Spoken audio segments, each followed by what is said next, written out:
ఈ మాటలు ఎందుకు చెప్తున్నానంటే, ఒక స్కార్పియో కొంటే కూడా మీకు వాళ్ళు ఇచ్చారా డబ్బులు, వీళ్ళు ఇచ్చారా అంట.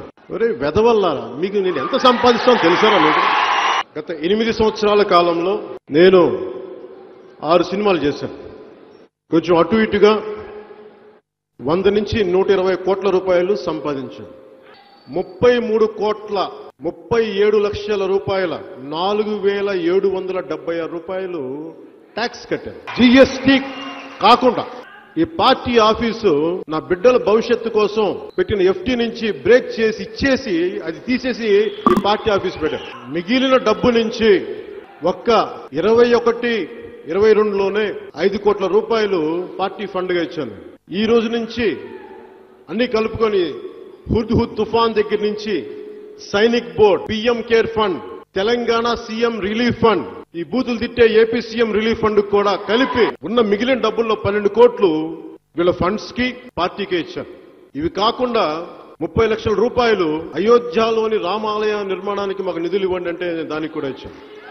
అలాగే ఇది పార్టీ ఎస్టాబ్లిష్ చేసినప్పటి నుంచి ప్రజలు నిలబడింది.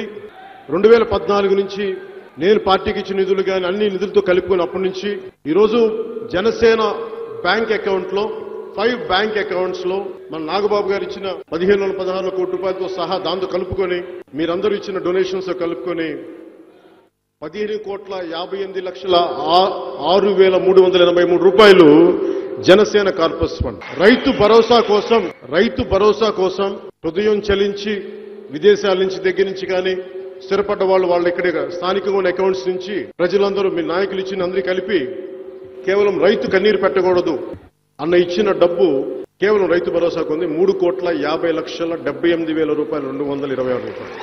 మొన్న నా పుట్టినరోజుకి అందరూ ఈ ప్రోగ్రాం చేద్దామంటే నా సేన కోసం నా వంతు దానికి వచ్చిన విరాళాలు 4,32,19,795 రూపాయలు.